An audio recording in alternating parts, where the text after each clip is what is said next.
Hello and welcome back, Bison fans. Dave Cicchini coming at you after a great win at Lehigh. A beautiful day in Goodman Stadium. Our football team came out and played a rivalry game for the ages. Things started off really well as we took a 7-point lead after a big interception by Alex Smith, put our offense in great position on our opponent's 20-yard line. Rashawn Baker had 2 rushing touchdowns on the day, but his first put us up 7-0. Lehigh would score a field goal at the very end of the first half. We would go in up 7-3. The second half was just as roller coaster of emotions as you possibly can be. It was a bad snap on a punt that resulted in a Lehigh touchdown. We were able to come back and answer with a big touchdown drive of our own. We would miss the extra point eventually and have to kick an onside kick, which we would recover and drive down and score with the winning field goal with approximately 18 seconds left. And then there was a unsportsmanlike foul on our team on the extra point, so we had to kick off from our own 20. And so there was a last gasp attempt out of Lehigh to win the football game, but they fell short. It was a huge win for our football program. Very, very proud of how our players handled that adversity, and it was a great win against a big rival. So with me here today, I've got 2 special guests. To my right, Marcus Owens, sophomore wide receiver from Georgia, and to my left, freshman place kicker Matt Shear from Pittsburgh. Guys, we'll start with you, Marcus. Big catch for you. Big 4th down and 6 on the drive that was set to tie the game. Why don't you take us through that play and what exactly was going on there? It's the slot fade. But before we had been talking about stuttering before you going around them, but I just didn't want to do I just wanted to get out and go type thing. Beat him with speed. Yeah, exactly. So when he grabbed me, it didn't feel like much. I just swiped and the ball came. Right. Great pass by Nick Septenfelter, obviously, but you were held on the play. That was pretty great concentration on your part to shake off the hold and catch the ball in stride. Yeah. All right, now, you've caught a lot of balls for us in your young career, and I know announcer Doug Birdsong has kind of labeled you as Houdini. Has that nickname caught on? Do any of the players on the team call you Houdini?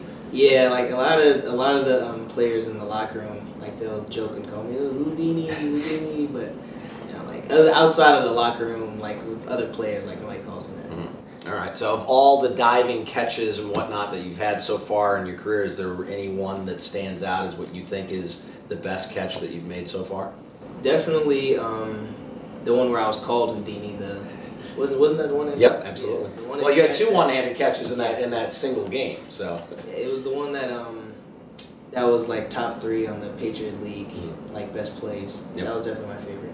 All right, great. Sure. Last question before we turn to Matt here. So, making the transition from Georgia to Central Pennsylvania, how have you adapted to life here? Now that you've been here for a full year as a student, as a freshman, entering your sophomore year now, what's that like? The difference between the climates? Yeah, it's still definitely trying to get used to that. It's super cold. The coat that I have is from Georgia. It doesn't feel like it works.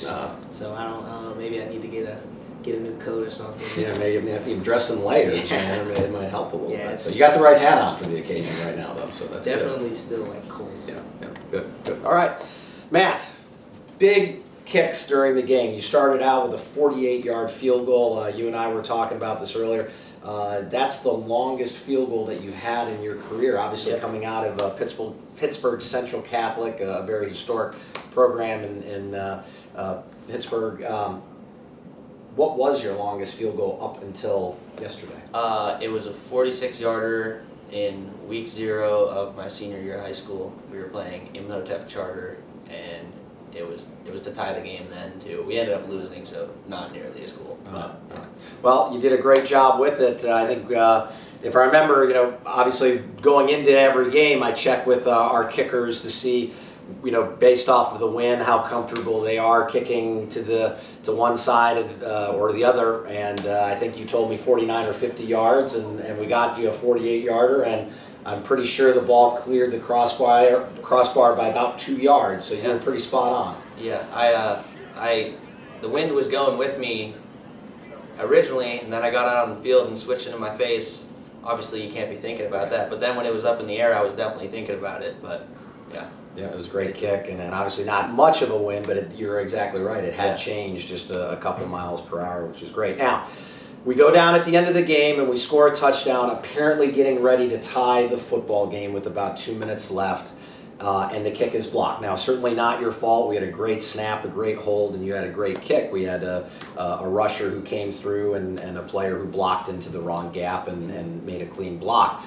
An incredible part about that play is, in an extra point in college football, if it's blocked, it can be returned for a 2-point conversion for the defensive team. So having that happen, you chased down the person who scooped up the football for Lehigh and helped get in on the tackle along with Charlie Shattuck. Did you know right away that was what you were supposed to do, or was it instinct? What happened?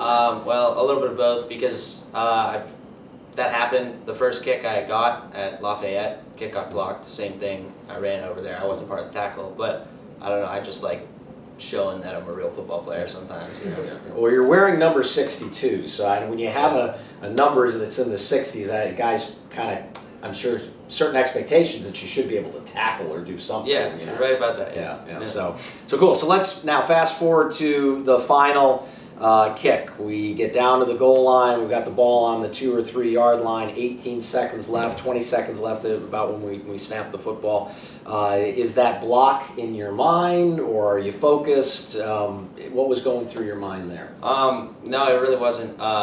It was funny because I was coming off the field after the block, and everybody coming up to me you're good, get that out of your head. But I was so I had a feeling we were gonna go back down and drive, and it was gonna come up to me, and all I was thinking was swing up and through, because that's what I do every time. So yeah. Well, you kicked it. It would have been good from 48 again. I mean, that really came off your foot. Yeah. It was a great kick and a clutch situation. So, last question for you, Matt. Now, is this what when you thought about you've committed to Bucknell? You're dreaming about what your college career was going to be. Did you realize at that time that you had the potential to be making such a clutch kick? In only your freshman year. That's never what you expect, but you show up and do what you're supposed to. Stay disciplined. Maybe it comes to you, and it did. So. Yeah. Well, you were prepared. You were ready for the opportunity, and you took it and ran with it. Yeah. So that's great. Well, thanks, guys. Appreciate that. Up next for the Bison, we're back at home after spending, believe it or not, 5 of the first 7 weeks of the season. We've been on the road. We close up the season here with being home for 3 of our next 4. This Saturday, we host Colgate at 1 p.m. in Christy Mathewson Memorial Stadium. We've got some special Halloween treats available for the junior Bison supporters that come on out for us for a big Halloween football game that we're looking to take on a 2-5 Colgate football team. It should be an outstanding day, and we could certainly use your support. So until next time, go Bison. Ray Bucknell! Ray Bucknell! Ray for the orange and blue! Ray for the orange and blue! Ray Bucknell! Ray Bucknell!